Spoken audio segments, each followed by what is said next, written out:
Coucou tout le monde, je vous retrouve aujourd'hui pour une vidéo de lecture à voix haute. Vous avez beaucoup aimé la première vidéo que j'ai fait sur ce petit sujet. Et c'est vrai que c'est une période qui est propice à des vidéos peut-être un peu plus longues parce que on a le temps, on a envie de se changer les idées, tout ça. Sur Instagram, j'ai demandé ce que vous préfériez, si vous préfériez 3 livres des coups de cœur récents, 3 livres coup de cœur anciens ou 3 livres de ma pile à lire. Et ce sont les 3 livres coup de cœur récents qui ont gagné. Vous allez donc avoir un passage de Frankly in Love, puis de romance et de C'est pas ma faute. Petit aparté, il y en a beaucoup qui m'ont parlé des droits, des livres et tout ça, et effectivement je ne peux pas vous lire un livre en entier, je n'en ai pas le droit, les livres sont protégés par des droits d'auteur, mais moi ce que je vous lis c'est une infime partie du livre, ça n'a pas pour but de divulguer l'intégralité du livre, c'est pour vous donner envie de le lire, donc il n'y a pas de problème à ce niveau-là, il y a un droit à la courte citation qui existe, tout ça. C'est pas ma faute de Samantha Bailey et Anne-Fleur Multon, publié aux éditions Pocket Jeunesse. Les chapitres s'alternent, donc vous allez voir, au pire je vous explique si c'est un petit peu complexe. Prologue. Mardi 10 octobre, jour de la disparition. Tourne-toi, vas-y. Tu fermes les yeux. Regarde la caméra, un peu plus, oui, vas-y, écarte les jambes. Si tu les fermes assez fort, les yeux, tu ne l'entendras plus. Rentre le ventre, les lèvres, ça va pas là.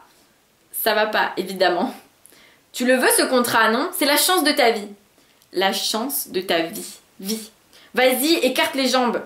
C'est mieux comme ça. Chapitre 1. Jeudi 5 octobre, jour -5 avant la disparition. D'un coup sec, Louis, du fond de la classe, zippe sa trousse. C'est le signal. Mon cœur bat un peu plus vite. Je vais enfin pouvoir sortir de là. Sortir de là et regarder mon portable. Tatiana, au 2e rang, secoue les feuilles de son trieur et Yéline claque avec fracas les anneaux de son classeur. S'il vous plaît, attendez la fin de l'heure avant de ranger vos affaires. Il reste encore 5 minutes. Louis, qu'est-ce que je viens de dire? Non mais, vous vous croyez où là? La suite, on la connaît tous. D'abord, Louis, qui n'a pas sa langue dans sa poche, renchérit. Mais monsieur, on veut pas sortir trop tard parce qu'à 13 h on a histoire avec Cechetto et on n'a pas le temps de manger du coup avec le club théâtre qui passe en prioritaire à la cantine. Premier round. Ensuite, Léonto. Le prof de français répond avec un air exaspéré que c'est monsieur Cechetto et pas Cechetto tout court. Deuxième round. Et que bon, pour cette fois, d'accord, sortez vos agendas et dans le calme s'il vous plaît. Victoire par KO. Morale, on ne gagne pas contre 35 élèves de seconde qui ont faim. Léonto et ses 20 ans de carrière le savent très bien. Évidemment, il y a vengeance professorale. Une recherche à faire sur Candide pour dans 2 jours et je vous rappelle que samedi prochain, il a le devoir surveiller sur Montesquieu et l'argumentation. Lance à tout hasard et un peu dans le vide, Léonto au milieu des chaises qui raclent le sol, de la sonnerie de fin des cours et de la ruade vers la cantine. Le devoir surveillé sur Montesquieu, le contrôle le plus important du trimestre en français, et il tombe la même semaine que celui sur les vecteurs en maths. Évidemment. Pendant un instant, j'oublie mon portable. Un instant seulement. Déjà, je sens l'habituelle boule d'épines se former dans mon estomac, puis remonter doucement jusqu'à se loger dans mon œsophage, là où ça fait les yeux qui piquent et l'estomac noué. Ne pas y penser. Penser aux cours, ça, c'est important les cours. En plus, le niveau à Saint-Just est clairement meilleur que dans mon collège de quartier, je m'en suis aperçue depuis la rentrée. Est-ce que je vais m'en sortir? De toute façon, je n'ai pas le choix. Il faut réussir, c'est comme ça. Prudence, qu'est-ce que tu fous? Je croyais que t'étais pressée. On va être les dernières dans la queue si on se grouille pas. Si j'étais toute seule, je me serais déjà ruée dans le couloir et je saurais déjà si oui ou non, elle est vivante. Seulement, pas question que Yéline me voie en larmes. Je me compose donc le fameux masque de danseuse, une technique infaillible qui me vient de Christine, ma prof de danse, et qui consiste à sourire en montrant ses 6 dents de devant en même temps. Ça vous donne l'air un peu constipé, mais comme dit Christine, mieux vaut avoir l'air constipé qu'au bord des larmes. C'est un point de vue, mais c'est plus facile à dire qu'à faire, surtout quand tout va de travers. Vous croyez que j'exagère? On est à peine en octobre et il fait déjà un froid de canard. J'ai loupé mon réveil, donc j'ai aussi raté mon bus. Il a plu sur le chemin et je n'avais bien sûr pas de parapluie. Et dans la précipitation matinale, j'ai attrapé au hasard dans ma penderie le premier chemisier venu d'un bel orange vif qui, combiné à mon jean noir, me donne l'avantageuse dégaine d'une citrouille d'Halloween.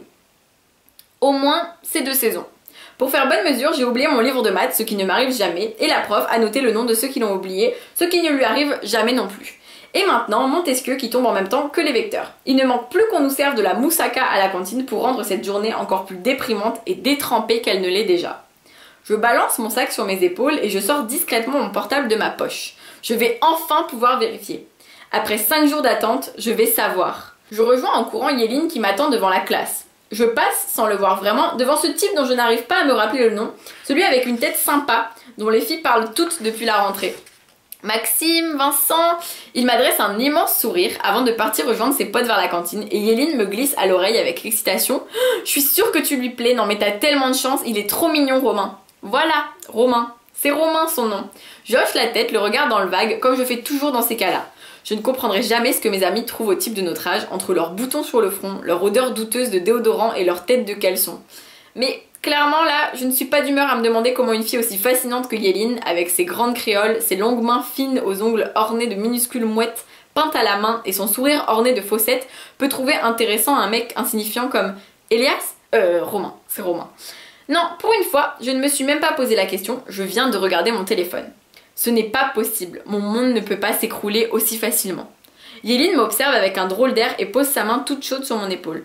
Meuf, range ton portable, Vertolé va te le piquer, elle les repère à 15 000, je te jure, et après elle appelle tes parents, c'est une galère, c'est une pire meuf elle, je te jure. Et puis elle ajoute, hé meuf, ça va? T'es toute pâle. En vrai, si ça va pas, tu me dis, hein, on va se prendre un truc dehors. C'est vraiment une fille chouette, Yeline. Et même si elle dit trop souvent meuf, et qu'elle est encore fan des One Direction, ce qui est totalement impardonnable.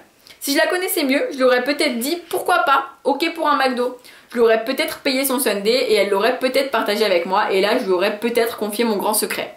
Mais je ne connais Yeline que depuis un mois. C'est trop tôt, je ne peux pas courir le risque qu'elle se moque de moi. T'inquiète, ai-je dit, c'est rien, c'est ma mère qui me gonfle. Discussion close et danger écarté. Toutes les mères du monde sont pénibles. Je reporte mon attention sur mon portable. Il est maintenant 12h et je n'ai toujours reçu aucune notification. Normalement, à midi pile, depuis maintenant 4 ans, Lolita met en ligne sa vidéo hebdomadaire. Elle n'a jamais été en retard. C'est ce que j'adore chez Lolita, on peut compter sur elle. Fébrilement, j'actualise la page YouTube de Loli. 1 fois, 2 fois, 8 fois, dans la queue de la cantine, au self, toujours rien. Ce n'est pas normal. Déjà qu'elle n'a posté aucune nouvelle d'elle sur aucun de ses réseaux depuis 5 jours et maintenant ça, pas son genre du tout. Il y a un problème grave, forcément. En mastiquant un morceau de poulet caoutchouteux, je sens la boule d'épines doubler de volume dans mon oesophage. Je n'arrive même plus à écouter ce que Yeline me raconte. Lolita a disparu. Lolita a disparu. Lolita a disparu. Visiblement, cette journée a décidé d'appliquer à la lettre la loi de Murphy. Tout ce qui est susceptible de mal tourner finit par tourner mal. Prudence Antigone sur Instagram. Que me font ces vallons, ces palais, ces chaumières, 20 objets dont pour moi le charme est envolé. Fleuve, rocher, forêt, solitude si chère, un seul être vous manque et tout est dépeuplé, Lamartine. Aimé par Marina Gio et d'autres personnes. Prudence Antigone. Le sourire de Lolita a toujours été là pour moi. Bien sûr que c'est terrible de n'avoir aucune nouvelle d'elle sur Insta et dans ses DM depuis une semaine. Mais enfin, tout le monde n'a-t-il pas le droit à une pause ? Je la connais, je sais qu'elle a forcément ses raisons et qu'elle aura pensé à nous. Je sais qu'elle pense toujours à nous. Elle a besoin de nous, elle a besoin de ça. Hashtag Team Lollipop. Hashtag soutien Lolita, hashtag Team Lollipop, hashtag L4L. Chapitre 2. Dimanche 3 septembre, jour moins 37 avant la disparition. C'est pas ma faute à moi, si j'entends tout autour de moi, L-O-L-I-T-A, moi Lolita. M'en-baisse s'il te plaît. Aucune réponse. Tu n'en peux plus de cette chanson. Ta mère passe l'album d'Alizée en boucle tous les dimanches pendant qu'elle fait la vaisselle. L'angoisse. Comme si t'avoir baptisé d'après un tube du début des années 2000 n'était pas déjà une punition suffisante. Merci Mylène Farmer et Graines de Star, l'émission que ta mère regardait durant sa grossesse. Elle n'est pas allée chercher l'inspiration bien loin. Maman, c'est qu'elle est sourde en plus. Tu vis ses écouteurs dans les oreilles. Soulagement, le silence. Toi, ton ordinateur et ta communauté. Tu veux simplement être tranquille et lire les commentaires sous la dernière vidéo postée ce matin. Back to school. L'automne, la reprise des cours, les feuilles rouges et les tasses de thé. Tu ne pouvais pas y échapper. C'est quand même la base quand on est dans le YouTube game. D'ailleurs, toutes les grandes youtubeuses américaines parlent rentrée des classes, mais tu sais bien que c'est fake. Elles n'ont pas mis les pieds à l'école depuis 10 ans. Alors que pour toi, c'est du vrai. Tu as 16 ans et tu es back to school. Fake ou pas, il faut le reconnaître, tu les suis quand même. Elles, leurs vlogs, leurs chiens, leurs confidences, leur vie parfaite. Parce que ce sont elles qui donnent les tendances. Du coup, tu portes un rouge à lèvres lit 20, tes cheveux viennent d'être blondis par un balayage minutieux et tu as enfilé ton dernier achat, un pull en laine tout doux mais sexy. L'idée, ce n'est pas non plus de ressembler à un sac, ce qui est vite arrivé avec un pull. L'ordinateur portable sur les genoux, tu cliques sur la miniature pour repasser la vidéo. Tu as passé 6 heures hier sur le montage, tu la connais par cœur. Mais ce n'est pas pareil quand c'est en ligne. Maintenant, ce n'est plus seulement toi qui regardes dans ta chambre, non. Ce sont les autres qui te regardent. Ta dernière vidéo a fait 35 000 vues en 12 minutes seulement. En ce moment même, c'est sûr, des milliers de personnes te voient sur leur propre écran. Tu remarques soudain qu'à 2 minutes 32, tu as un peu bougé sur la droite. Et merde, tu n'avais pas remarqué lors des précédents visionnages, mais cette façon de tourner la tête te fait naître des bourrelets dans le cou.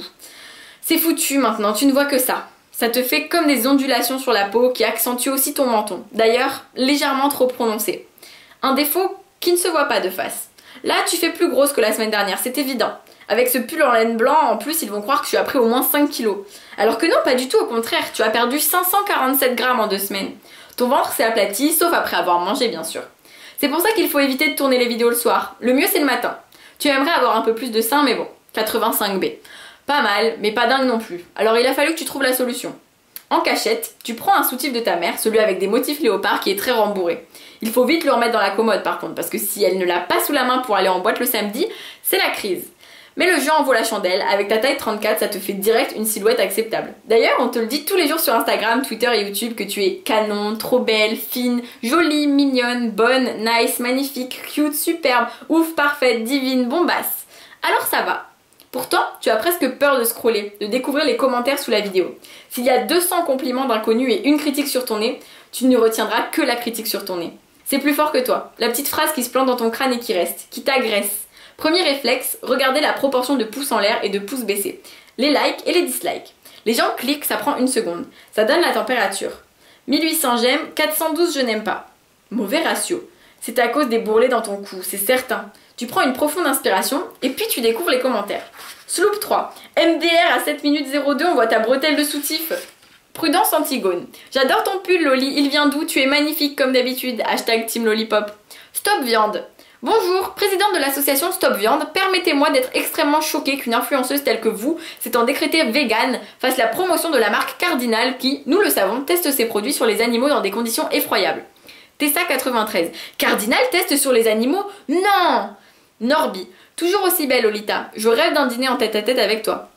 Un jour, une envie. Loli, je te suis depuis 2 ans et je suis trop déçue que tu soutiennes une marque qui fait du mal aux animaux comme l'a dit Stop Viande. Ella. Trop abusé que Cardinal fasse souffrir les animaux et Loli est ok avec ça? Abusé, boycott Cardinal et Lolita avec. Cardinal, ta marque favorite. Leur fond de teint manque de tenue mais leur crème de jour est une petite merveille. Ils t'envoient des colis de leurs nouveaux produits 1 fois par mois. En échange, tu les montres toujours dans tes vidéos. C'est simple, tu les adores. C'est toujours beau, élégant et puis l'équipe est tellement sympa. Sandrine, la chargée de com, retweet toutes tes actus sur le Twitter de Cardinal. C'est de la pub pour toi, une visibilité dans ce milieu. Il y a aussi Carole du marketing qui t'a encore envoyé une palette de fards à paupières collector pas plus tard que la semaine dernière. Quand ils t'ont contacté pour la première fois, il y a 1 an et 9 mois, tu as halluciné. Cardinal. Ils t'ont proposé un partenariat, à toi, tu en as pleuré de joie. Après tout, à l'époque, tu n'avais que 33 000 abonnés Instagram, 45 000 abonnés YouTube, 20 000 followers Twitter. Ça a marqué le début de quelque chose. Test sur les animaux. Tu saisis le tube qui traîne sur la commode, le tournes et le retournes pour trouver les inscriptions minuscules.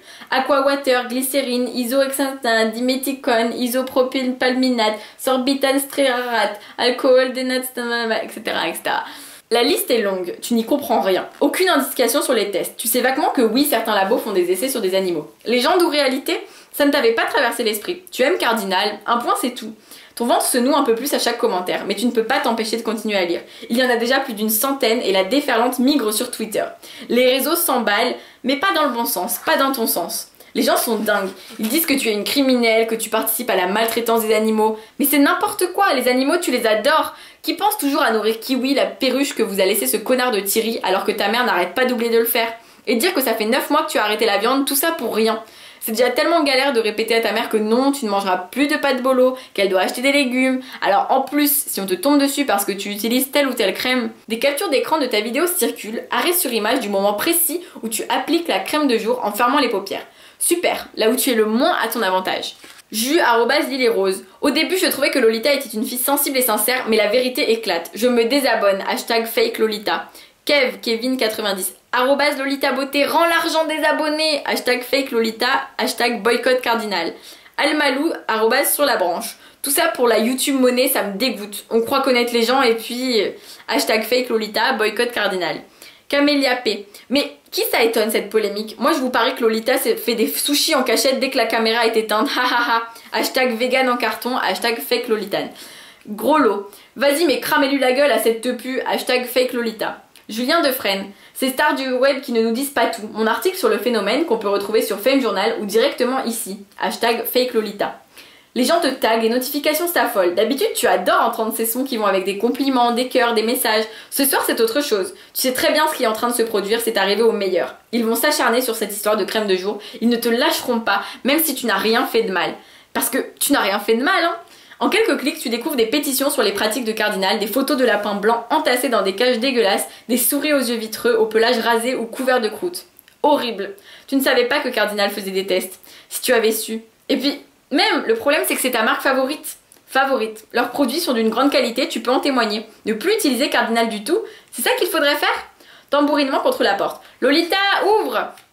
Ça y est, plus d'Alizé, la vaisselle doit être terminée. Tu retires ton casque et restes silencieuse. Avec un peu de chance, elle va partir. Lolita, je te parle! C'est encore toi qui as pris mon soutien-gorge?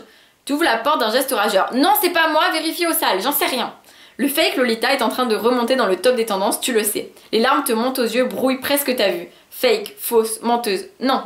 Tu es quelqu'un de vrai, quelqu'un de bien, quelqu'un de droit. Tu ne veux pas que tes abonnés te voient comme ça. Ta poitrine se serre, tu as l'impression que quelqu'un tricote dans ton ventre. C'est grave ce qui se passe là. Tout le monde te déteste. Chaque insulte est comme une grande baffe prise en pleine figure. Tu encaisses les coups virtuels. Pas de bleu sur la peau, non. Mais à l'intérieur, c'est comme être passé à tabac par des milliers d'inconnus.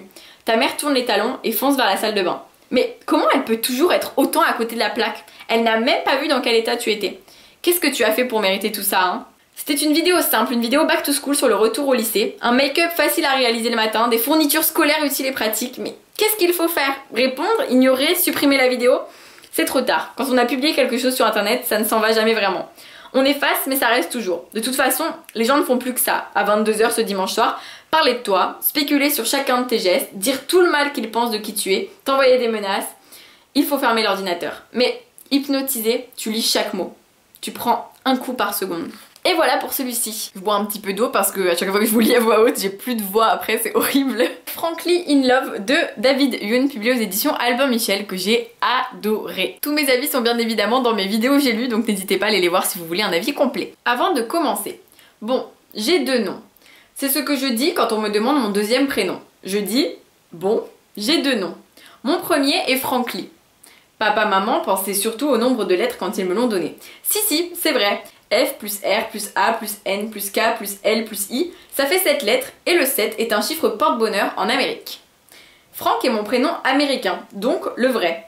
Mon second nom est Sung Min Lee. C'est mon nom coréen et il est soumis à la même cosmologie numérologique. S plus U plus N plus G plus M plus I plus N plus L plus I, 9 lettres, or le 9 est un chiffre porte-bonheur en Corée. Personne ne m'appelle Sung Min, pas même papa-maman. Ils m'appellent juste Frank. Je n'ai donc pas de deuxième prénom. À la place, j'ai deux noms. Enfin bref, je suppose que mes deux chiffres porte-bonheur, le 7 et le 9, sont censés faire de moi une sorte de pont entre les cultures ou quelque chose dans le genre. Amérique, je te présente la Corée. Corée, je te présente l'Amérique. C'est bon? Je peux retourner à mes occupations? Très bien. L'automne de la dernière année de la phase lycéenne du début de la vie humaine. Chapitre 1, le lac aux demoiselles. La dernière année du lycée est commencée. Et commencer est plus classe que le banal a commencé. En le prononçant comme il faut, on a tout de suite l'air d'un chevalier, seul survivant de la bataille, annonçant une sinistre nouvelle à un roi épuisé au bord de la défaite qui, plein d'appréhension, se laboure le visage d'une main molle. L'assaut final est commencé, votre grâce. La chute de la maison Lee est commencée. Au fait, dans le scénario, je suis le roi plein d'appréhension qui se laboure le visage. Car la dernière année est commencée. Parfois, je me tourne vers le passé et vers l'époque bénie d'il y a 6 mois. Comme nous batifolions alors dans les prés après avoir passé le PSAT. Le SAT, à Playa Mesa, Californie, USA, est un test d'évaluation nationale largement usité pour juger si un jeune humain est apte à entrer dans une institution d'enseignement supérieur. Mais le PSAT, la préparation au SAT, un simple entraînement, chantions-nous en chœur, ça compte pour du beurre, votre grâce. Nous paraissions au soleil, échangeant moult blagues à propos de ce texte de compréhension écrite qui portait sur une expérience visant à déterminer si les chiens trouvent plus facile de renverser une poubelle ou de tirer sur une corde afin de se sustenter. À en croire le texte et les résultats donnés en figure 4, était-il plus probable que les chiens A. Réussissent le test de la corde ou celui de la poubelle, B. Soient plus contrariés par le test de la corde ou par celui de la poubelle, C. En veuillent à leur maître humain de leur donner des tâches aussi absurdes à accomplir. Non mais franchement, pourriez pas nous donner de la bouffe dans une gamelle comme des gens normaux? Ou D. Plein d'appréhension, se labourent le visage avec leurs papates? Bonne réponse, D.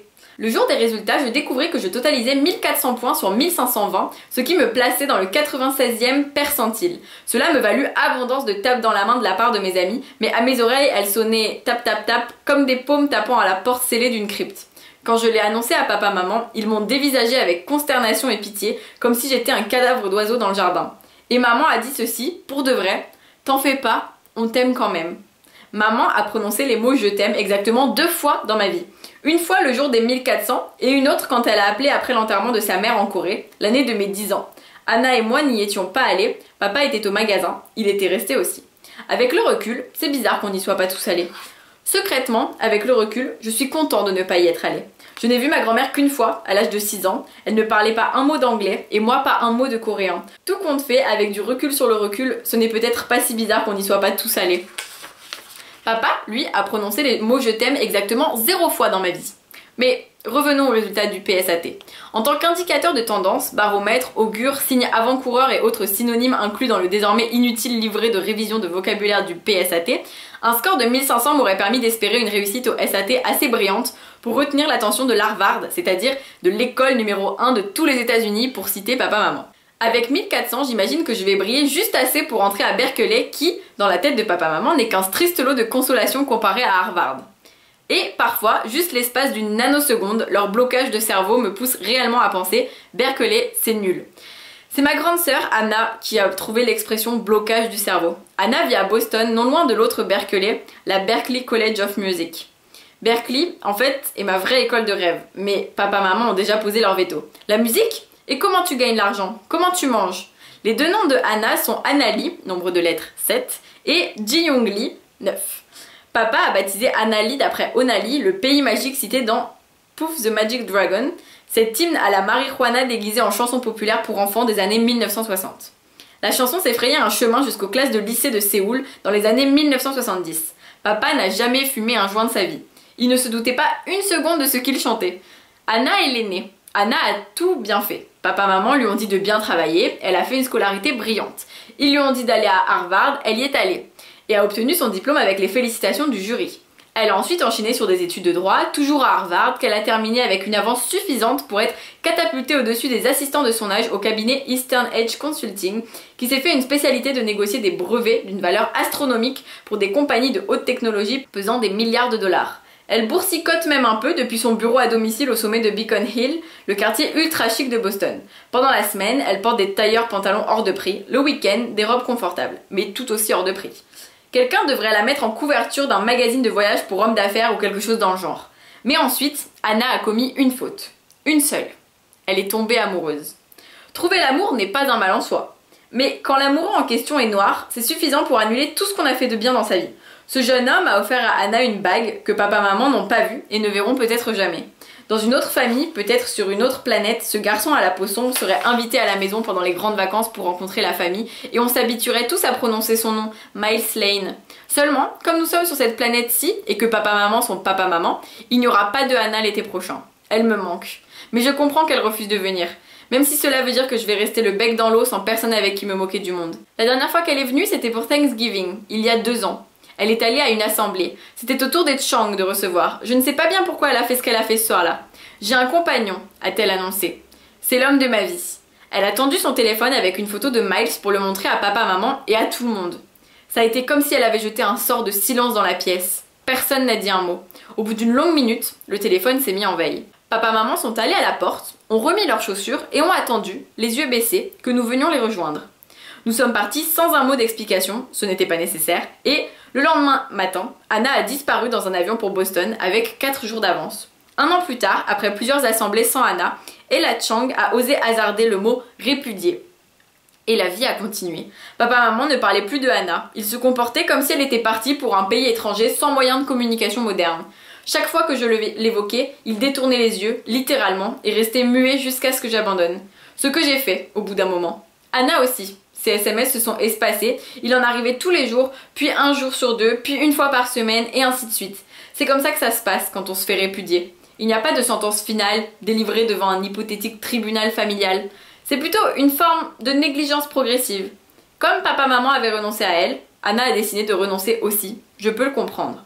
Mais moi, je n'ai jamais renoncé à elle, encore maintenant. C'est effrayant de regarder quelqu'un qu'on aime disparaître au loin. Je parle beaucoup de Anna avec Q. Q est mon meilleur ami, et réciproquement. Je le remercierai éternellement pour sa patience, ça ne doit pas l'enchanter d'entendre que papa-maman ont rejeté un garçon qui avait sa couleur de peau. Le nom entier de Q est Q-Lee. Lui, Lee, moi, Lee. L'orthographe c'est L-E-E et L-I. Comme deux frères de mère coréenne et afro-américaine. Ses parents, monsieur et madame Lee, sont des gens normaux qui semblent perpétuellement étonnés d'avoir engendré un méga nerd comme lui. Q a une sœur jumelle prénommée Yvonne, tellement canon que c'est à peine si j'arrive à la regarder. Yvonne Lee se prononce presque comme Heavenly, céleste, voire paradisiaque. Le Q de Q ne veut rien dire de spécial, c'est juste Q. Il a décidé de se rebaptiser il y a 2 mois pour ses 18 ans. Au départ, il s'appelait Will. Will C. Un Willy, en argot, c'est un zizi. Montre-nous ton Willy, Willy, lui lançaient les autres. T'as bien fait de changer Q. Prononcer Q, ça va sans dire. Comme la plupart des nerds, Q et moi passons notre temps à regarder des films obscurs, à jouer à la console, à décortiquer les diverses absurdités de la vie, etc. Nos conversations ne portent pratiquement jamais sur les filles, faute de matières premières. Ni lui, ni moi ne sommes jamais sortis avec qui que ce soit. Le plus loin que je me sois aventurée sur la planète fille, c'est quand j'ai embrassé Gina je sais plus comment par accident, en jouant à la bouteille pendant les années collège. Ça devait être sur la joue, mais Gina et moi avons tous les deux raté notre coup et nos lèvres se sont touchées. Ouh! Les seuls moments et le seul endroit où nous abordons publiquement le sujet des filles, c'est quand il nous arrive de nous retrouver sur les berges du lac aux Demoiselles. Le lac aux Demoiselles se trouve au Westchester Mall. Le Westchester Mall est le plus grand centre commercial du comté d'Orange. Allez savoir pourquoi, ses portes restent ouvertes jusque bien au-delà de minuit, longtemps après la fermeture des magasins. Le mall devient alors un espace magnifiquement vide, empreint d'une atmosphère sereinement apocalyptique et personne d'autre dans toute la Californie du Sud ne semble être au courant. Seuls 2 vigiles patrouillent les 28 hectares rutilants du centre commercial désert. Ils s'appellent Camille et Oscar. Ils nous connaissent, Q et moi, et comprennent que non, nous ne sommes pas des amants furtifs, nous sommes juste 2 types qui ont une drôle de manière de passer le temps. Le lac aux Demoiselles est une fontaine située sous la grande verrière de l'atrium de cristal du Westchester Mall, et à côté du magasin Nordstrom. C'est une structure basse et lisse, anguleuse et moderniste. Elle porte une plaque en bronze très chic, marquée « Eau recyclée, non potable ». Au-dessus, du jazz anonyme imprègne d'arpèges rêveurs l'espace caverneux aux 1000 facettes. Je l'appelle lac aux Demoiselles parce que, à force d'aveux et d'offrandes, une fille finira peut-être par jaillir de sa surface scintillante pour me tendre la main. Q et moi nous asseyons en tailleur sur un rebord en pierre couleur chocolat. Nous regardons l'eau sortir en bouillonnant d'une vasque surélevée de forme octogonale, franchir une corniche en pierre et descendre une succession de marches jusqu'à un bassin au sol constellé de pièces brillantes. Je sors de mon sac à dos de surplus militaire mon Tascam, un chouette petit appareil pas plus gros qu'une télécommande pour enregistrer le son. Un sirop grave et riche entrecoupé de bruits roses et de temps en temps le petit plip des grosses bulles, presque un riff en soi. J'éteins l'enregistreur et je le range afin que Q et moi puissions commencer. Caractéristiques de la femme idéale, dis-je. Toi d'abord. Il pose le menton sur ses poings. Elle parle au moins 2 langues étrangères. Mais encore, elle joue du hautbois à un niveau professionnel. Q. Prof dans une fac de l'Ivy League le jour, danseuse de ballet rebelle la nuit. J'imagine que cette liste n'a aucun fondement dans la réalité. On peut toujours rêver, non ? C'est un peu difficile de l'entendre avec la cascade du lac aux Demoiselles en bruit de fond. Et je crois que c'est justement pour ça que c'est plus facile de parler de la femme idéale. C'est comme parler tout seul, mais l'un en face de l'autre.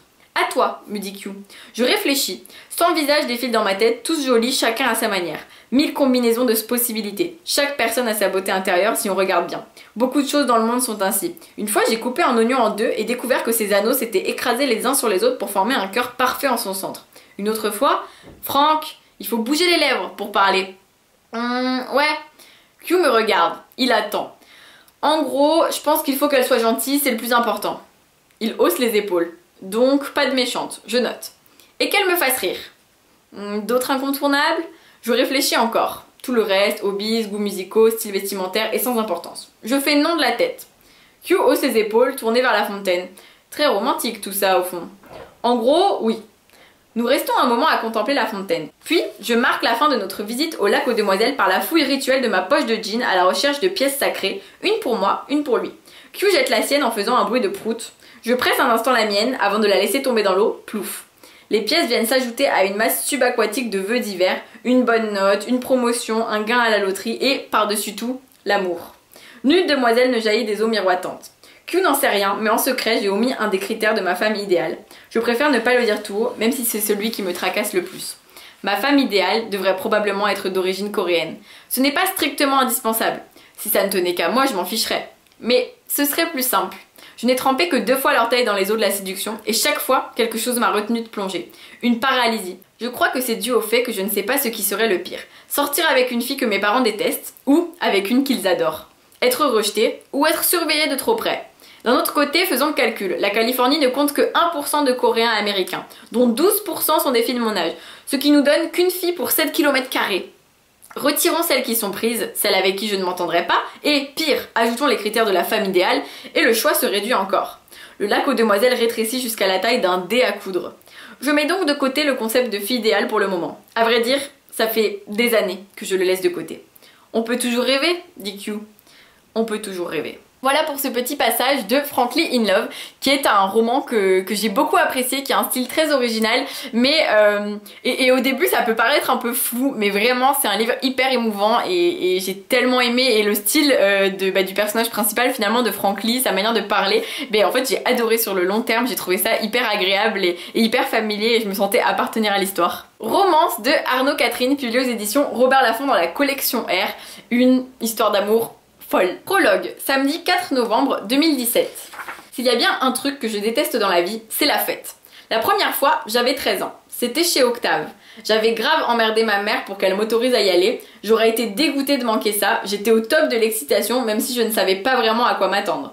Première fête chez Octave, donc une catastrophe intersidérale, qui se reproduit chaque fois que je suis invitée à une soirée. Je réussis toujours à me persuader que quelque chose de monumental, incroyable, inoubliable va m'arriver, mais c'est toujours le même sentiment qui m'écrase, un désarroi poisse et la sensation violente d'être absolument seule au monde.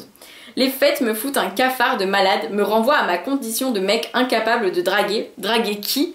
Pas foutu de se réjouir, la tête vide et légère, un mec pas cool, pas drôle, trop sérieux, qui ne comprend rien au groupe, aux blagues nazes, à pourquoi on s'entête à parler, hurler, sur de la musique qui défonce les tympans, et à pourquoi on se fatigue à transpirer dans un petit salon parisien dont on a poussé les meubles sur lesquels des alcools à te brûler la gorge attendent d'être ingurgités avec du Red Bull au goût de médoc. Je connais le scénario par cœur. Je sonne, plein d'espoir, j'entre, je salue ici et là, je force un sourire, bam, qui retombe aussitôt, comme si on venait de m'apprendre que je suis atteinte d'une maladie incurable. Je ne parviens pas à rire pour rien, à me défoncer la gueule, à avoir le dernier mot, j'ai envie de chialer et c'est tout. Je vois bien que je ne suis pas celui avec qui on a envie de passer la soirée. Je pourrais m'en aller 10 minutes après être arrivée, personne ne s'en apercevrait. Je suis le caméléon qui se fond dans le cuir du canapé. Je concentre à moi seule une dose d'ennui qui éloigne d'instinct celles et ceux qui ont pourtant l'habitude de m'adresser la parole au lycée. Ma mère dit souvent qu'on est seul et qu'on meurt seul. Ma mère est assez déprimante quand elle veut. J'ajoute qu'entre la naissance et la mort, il y a la solitude abyssale des fêtes. Surtout celle d'Octave, que je n'ai pas le droit de sécher car il se trouve que c'est mon meilleur pote, doublé d'un excellent dictateur. Sauf que, je crois avoir enfin trouvé la parade. Depuis la rentrée, c'est moi qui suis chargée de la musique. Au moins, ça m'occupe et je ne fais plus office de plante verte. On m'appelle désormais Selector. En vrai, je m'appelle Vince, abréviation de Vincente. Je dois ce prénom italien à une mère soucieuse de rappeler aussi souvent que possible le pays de ses ancêtres. J'ai une playlist qui tue. Eminem, Nekfeu, Kendrick Lamar, Jay-Z, Drake. Tu organises une fête ? Tu as besoin de moi. Pour autant, je ne fais pas un métier facile. Comme tu le sais, le type qui mixe passe sa soirée à voir défiler des relous qui veulent ci, qui veulent ça, un peu plus d'eux et encore du. Dans ces cas-là, je fais la barre du lion et ça suffit pour les calmer. Barre du lion étant froncement de sourcils traçant une ligne inamicale et menaçante. Nécessité d'avoir des sourcils épais et bruns. Au lycée, je suis connue pour cogner. Je suis trop sanguin, affirme le directeur qui me convoque tous les 4 matins. Mais franchement, je préfère être collée le samedi plutôt que de laisser de gros bâtards me traiter. 2 solutions dans la vie. Soit tu subis, soit tu répliques. Moi, j'ai choisi. Tarlouse, je cogne. Sale pédé, je cogne. Enculé de ta mère, je cogne. Petite pédale, je cogne. Il faut dire que je ne suis pas aidée. Il y a très peu d'homos dans mon lycée. Ce n'est pas faute d'avoir mon radar branché en permanence. Ou alors, il se cache bien. Je me sens donc douloureusement privée de mes compatriotes. La manif en faveur du mariage pour tous, je l'ai regardée à la télé. J'avais 13 ans et ma mère ne pouvait pas m'accompagner, elle bossait. La Gay Pride, trop la teuf pour moi. Grindr, j'y ai traîné 2, 3 fois. Bonjour tristesse, trop glauque, de la baise, rien que de la baise. Je ne juge personne, mais moi, ce que je veux, c'est tomber amoureux et que ma première fois soit classe. J'envoie Splash de This is la peste. Dis-moi maman, c'est quoi ma maladie? Ils veulent pas de moi, pas d'elle, pas de toi aussi. À quel moment, dis-moi, j'ai maladie, j'ai le sang qui chauffe, qui me brûle, hémorragie. Octave kiffe grave ce morceau. Il traîne Louise sur la piste de danse, enfin, sur le tapis qui sert de piste. J'adore regarder Octave danser, ou plutôt non danser. Son allure de sportif lui donne de l'ascendant dans beaucoup de situations, excepté lorsqu'il s'agit de bouger en rythme. Il est systématiquement à contretemps. J'aimerais bien comprendre à quoi ils jouent, Octave et Louise. Le lundi, ils sortent ensemble. Le mardi, ils s'embrouillent. Le mercredi, ils ne s'adressent plus la parole. Le vendredi, ils sont de nouveau ensemble. Ça dure depuis 1 an comme ça et ils ne couchent toujours pas. Elle est pourtant canon, Louise, avec ses cheveux blonds vénitiens. Moi, si je sortais avec un Louis comme ça, je me ferais pas prier. On ferait l'amour tout le temps, je l'emmènerais dans les meilleurs restaurants italiens de Paris. Il me dirait « Tout le monde t'appelle Vince, mais je ne suis pas tout le monde. Moi, je veux t'appeler Vincente. » Je lui offrirais un parfum à la figue. Ok, j'ai pas de thune. Disons que je bosserais chez McDo pour en avoir un minimum. Il me dirait à mon retour du boulot « À la douche, tu pues la frite. » Je crois que j'ai un faible pour Phoenix. Rokia, ma meilleure amie, dit toujours « Je crois ». Rokia est une indécise par nature, du genre à tellement hésiter entre 8 plats au restaurant qu'elle finit par opter pour un 9e qu'elle n'aimera pas. Rokia a des idées très arrêtées sur ma vie, mais quand il s'agit de la sienne, elle coupe les cheveux en 4. Je mate le dit Phoenix, un nouveau au lycée qui, par définition, bénéficie du charme de la nouveauté. Ici, on se connaît quasiment tous depuis le collège, alors que veux-tu qu'il arrive de plus? Entre Rokia qui tergiverse, Octave et Louise qui sont ensemble sans être ensemble, et moi qui ne tombe amoureux qu'au cinéma ou sur internet, on n'est pas prêt de révolutionner la vie au lycée. Phoenix fait souffler un vent de fraîcheur pour les filles de la classe. Il nous arrive de Biarritz, cheveux longs et blonds, teint hâlé, gueule de branleur, vaguement dédaigneux. Pour moi, les mecs qui ont conscience de leur beauté sont à fuir. Mais je ne me sens pas de décourager Rokia. Constatant que je suis en train de le passer au scanner, elle se tourne vers moi dans l'attente du verdict. Pas mal. Elle croise les bras et se remet à observer sa cible qui sirote nonchalamment son verre dans le canapé tout en passant en revue cette population parisienne aussi intrigante pour lui qu'il l'est pour nous. Hé, sélecteur, t'as pas un truc qui bouge là? C'est la 3e fois qu'il vient me prendre la tête. Je te présente Lilian, un mec, un vrai. Parce que la nature l'a doté d'une pilosité précoce. Parce qu'il a une grosse teub, qu'est-ce que tu crois? Évidemment que je mate dans les vestiaires. Parce qu'il estime avoir une belle gueule. En fait non, c'est juste un faux beau. Parce qu'il n'est plus puceau, doit-on le croire? Très pote avec Octave, j'ai renoncé à essayer de percer ce mystère. Lilian me méprise et moi, j'aimerais le savoir mort. En toute simplicité. Octave a pourtant réussi à obtenir de nous une cohabitation fragile. Nous sommes comme 2 chiens, toujours prêts à montrer les crocs, mais qui se retiennent quand le maître tire sur la laisse pour les rappeler à l'ordre. On se fait grave chier là, ajoute Lilian comme s'il n'avait pas été assez clair. Il tourne les talons, je serre les dents. Apprends à t'en foutre, me conseille toujours ma mère. Sauf que ça ne marche pas. Je pense que le je m'en fous commence seulement à fonctionner après 30 ans de pratique. Pour le moment, j'ai juste un afflux anormal de salive dans la bouche et les poings qui me démangent. Le problème avec Lilian, et non Rokia, c'est qu'il a le cul plat. Fais-moi penser à lui en parler un jour. Devant témoin si possible. Calme-toi, glisse Octave avec un air réprobateur. Je lui adresse un regard passablement outré. Calme-toi? Octave me jauge avec sa tête d'arbitre inflexible. Vince, c'est ma fête, ok? Mais ton pote me saoule. Octave rejoint Louise au milieu du tapis. Je sens la rage monter en moi. Respire, respire. Rokia passe une main bienveillante dans mon dos. Pour ne pas changer, Octave ne prendra pas ma défense. Je ne sais jamais à quel moment je peux compter sur ce bouffon. Sitôt que ça l'implique trop, il se dégage de tout jugement. Octave n'est ni lâche ni couard. Il va juste là où le vent l'arrange. Octave est mon meilleur ami, mais il est suprêmement égoïste. Il n'a aucun sens de la justice. Pas grave, murmure Rokia à mon oreille. Si, très grave. Respire, respire. Je relève la tête, Octave s'agite devant Louise à des années-lumière de moi. Lilian s'emmerde ostensiblement. Je balance Kid. C'est quoi? Eddie de Préto. J'ai l'impression que ce type a écrit ça pour moi et pour tous les PD de la Terre qui cherchent à survivre dans un monde constitué de milliards de Lilian. En meneuse coopérative, Rokia se précipite au milieu de la pièce pour danser. Tu seras viril, mon kid, je ne veux voir aucune once féminine. Oui, je la connais, mais j'ai honte de chanter. Tu seras viril, mon kid, je ne veux voir aucune once féminine. Lilian tend l'oreille. Te castrer pour quelques vocalises. Octave et Louise ondulent. Ils n'écoutent pas les paroles. Personne n'écoute, à part Lilian, Rokia et moi. Tu seras viril, mon kid, tu brilleras par ta force physique, ton allure dominante, ta posture de caïd. Yeah. Merci, merci, me lance Pablo, je l'adore celle-là. Pablo, c'est l'autre homo du lycée. Lui, il n'en parle pas, mais il sait que je sais qu'il sait que je sais que nous savons. Il ne me plaît pas, physiquement, et je n'arrive pas à m'en faire un véritable ami. J'ignore pourquoi. Nous cultivons donc une solidarité distante l'un envers l'autre. Virilité abusive. Virilité abusive. Il y a vraiment les paroles, hein. De loin, Lilian me fixe avec un agacement qui me réjouit. Je chante en playback le refrain en prenant soin de bien articuler virilité abusive. C'est quoi ce truc de merde? Lilian, le retour. T'aimes pas? Je lui adresse mon plus beau sourire. Il donnerait tout pour que je le craigne, mais je continue à balancer la tête au rythme de Kid. Va te resservir un verre de jus d'orange pour passer le temps, dis-je. T'en as encore beaucoup? Des trucs de tarlouse comme ça? Répète, j'ai pas bien compris. T'as très bien entendu. Je voudrais l'entendre une seconde fois pour être sûre. Il lâche un rire sardonique. T'as dit tarlouse ou partouze? T'as un problème, toi, crache-t-il. Moi? Non. Crois-moi, le secret, dans ces cas-là, c'est de frapper le premier. Je fonce dans les couloirs de Châtelet, descends les marches qui mènent au quai, manque me viander, je pénètre dans la rame juste avant que les portes ne se referment et m'écroule sur la première banquette venue. J'ai toujours été hyper douée en matière de dernier métro. Mon arcade sourcilière continue à pisser le sang. Je sais très bien ce qui m'attend, le texto incendiaire d'Octave. J'ai tout foutu en l'air, comme d'habitude, je ne sais pas me tenir, me retenir, allez putain, Lilian déconner, je vois le mal partout. Lilian se souviendra de moi toute sa vie avec sa jolie fausse dent, je l'ai pas loupé. Si seulement j'avais pu lui broyer les burnes puisque c'est ce qu'il a de plus précieux, sa grosse bite et ses couilles de bâtard. Lilian, on t'a déjà expliqué le problème avec les homophobes de ton espèce?